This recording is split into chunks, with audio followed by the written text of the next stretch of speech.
हम प्रभु का, उनके स्वरूपों का, हम अपने धर्म और संस्कृतियों का मजाक उड़ा रहे हैं।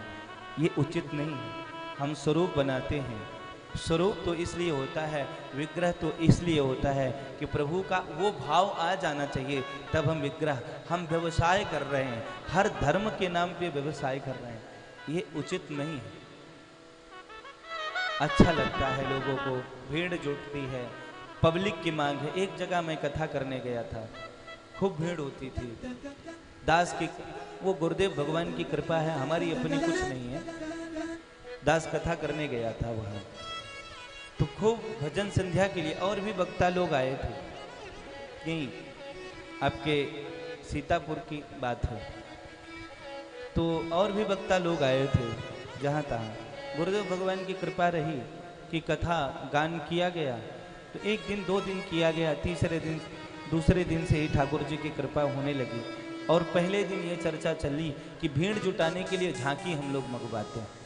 हमने कहा भैया मुझे भीड़ नहीं चाहिए, हमें तो भगवान चाहिए, मुझे पब्लिक नहीं चाहिए, मुझे तो पब्लिक नहीं चाहिए, वास्तविकता पर श्रोता चाहिए, और वही श्रोता की ज़रूरत है। मुझे पब्लिसिटी से कोई मतलब नहीं। हमारे भगवान मेरे रघुनाथ जी वो बनाते हैं। हम जब कथा सुनते हैं, जो करो मन से करो। तो ये झांकी का जो प्रचलन है, झांकी दर्शन के लिए होनी चाहिए, नृत्य के लिए नहीं। और करते हैं, जाने कौन कौन से गानों में चलाते हैं, ये एकदम उचित नहीं है। यहाँ भगवान के नाम पे ये सब उचित नहीं है। अब जब दूसरा कोई बोलता है तो हम कोई जवाब नहीं दे पाएंगे, और दूसरे के धर्म का मजाक उड़ा करके देख लो तो आपको सबक मिल जाएगा। 1 मिनट नहीं लगेगा, आपको समझा दिया जाएगा। क्यों तिवारी जी? तो यहाँ आशय ये है, हम विवाह करते हैं तो सारी सामग्रियां जुटाते हैं, फिर हमारा कैटर्स भी अच्छा होना चाहिए। हम हॉल बुक करेंगे तो मैरिज हॉल बुक करेंगे तो कौन से हॉल बुक करेंगे, ये भी देखते हैं। सब कुछ देखने के बाद हम ये भी देखते हैं कि हमारा बैंड बाजा वाला कैसा होगा, बारात हम कैसे निकालेंगे, हमारा कैमरे वाला कैसा होगा।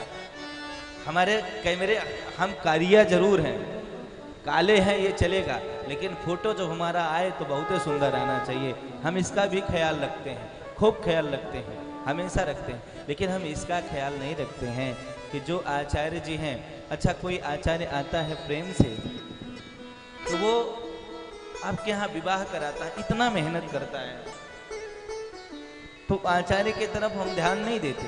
आप जब वो दक्षिणा बताते हैं, महाराज कहाँ लिखा है कि इतना दक्षिणा होता है, काम चलाने में तो कहाँ लिखा है कि इतना खर्च होता है?